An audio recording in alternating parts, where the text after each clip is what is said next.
Hyderabad police commissioner గా senior IPS అధికారి సజ్జనాను తెలంగాణ ప్రభుత్వం నియమించింది. ప్రస్తుతం ఆ పోస్టులో ఉన్న సివి ఆనంద్ కు హోంశాఖ కార్యదర్శి బాధ్యతలు అప్పగించింది. ఇంటెలిజెన్స్ చీఫ్ గా విజయ్ కుమార్, ట్రాన్స్పోర్ట్ కమిషనర్ గా రఘునందన్ రావు, రాజన్న సిరిసిల్ల కలెక్టర్ గా హరిత నియమించింది. ఆర్టీసీ ఎండీగా నాగిరెడ్డి, విజిలెన్స్ ఎన్ఫోర్స్మెంట్ డైరెక్టర్ గా శిఖా గోయల్, గ్రే హౌండ్స్ ఏడీజీగా అనిల్ కుమార్, ఫైర్ డీజీగా విక్రమ్ సింగ్ నియమించింది. ప్రభుత్వం రాష్ట్రంలో భారీగా ఐపీఎస్, ఐఏఎస్ లను బదిలీ చేసింది. ఐఏఎస్ లో 6 ఐపీఎస్ లో 23 మందిని ట్రాన్స్ఫర్ చేసింది. రైట్, దీనిపై అప్డేట్స్ తెలుసుకుందాం. మా ప్రతినిధి స్వామి ఉన్నారు. స్వామి, దీనికి సంబంధించి అప్డేట్స్ ఏంది?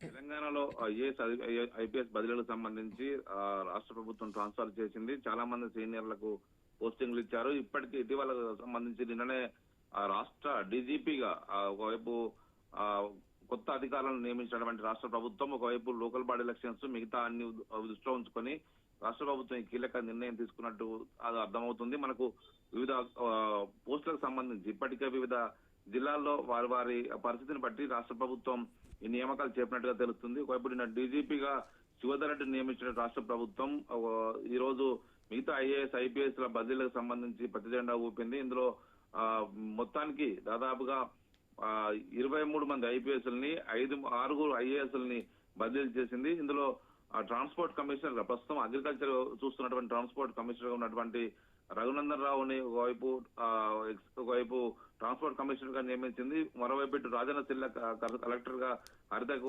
పోస్టింగ్ ఇచ్చారు. గతంలో అక్కడకు సందీప్ కుమార్ జా అక్కడ కొంత ఇబ్బంది కావడంతో అతన్ని బదిలీ చేయడం జరిగింది. మొత్తానికైతే కమర్షియల్ ట్యాక్స్ సంబంధించి ఇటు మళ్ళీ రఘునందన్ రావుకు పోస్టింగ్ ఇచ్చారు. ఇంటెలిజెన్స్ పోలీసుల విషయానికి వస్తే కీలక శాఖలో బదిలీ పెద్ద మొత్తంలో చేశారు. హైదరాబాద్ పోలీస్ కమిషనర్ గా ప్రస్తుతం ఆర్టీసీ ఎండీగా పనిచేస్తున్నటువంటి సజ్జనార్ని హైదరాబాద్ పోలీస్ కమిషనర్ గా నియమించారు.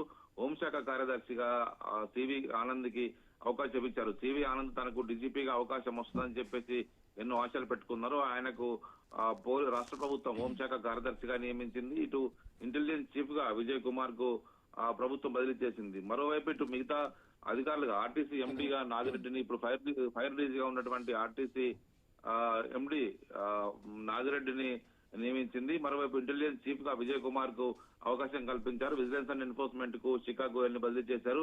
ప్రస్తుతం గ్రేహౌండ్ ఏజీగా అనిల్ కుమార్ కు అవకాశం ఇచ్చారు. ఫైర్ డీజీగా విక్రమ్ సింగ్ కి అవకాశాలు. మొత్తానికైతే ఈ 6 మంది ఐఏఎస్ లకు, 23 మంది ఐపీఎస్ లకు సంబంధించిన కీలక బదిలీలు అయితే పెద్ద మొత్తంలో తెలంగాణ ప్రభుత్వం చేసినట్టుగా స్పష్టంగా అర్థమవుతుంది. కీలకమైన అధికారులను బదిలీ చేశారు. ఒకవైపు ప్రధానంగా ఐపీఎస్ అధికారులు చాలా కాలంగా వివిధ పోస్టులో ఉన్న వారందరూ కూడా పెద్ద మొత్తంలో రాష్ట్ర ప్రభుత్వం బదిలీ చేయడంతో ఇప్పుడు ఆయా శాఖలకు సంబంధించిన అధికారులు బాధ్యతలు చేపట్టబోతున్నారు. Thank you Swamy.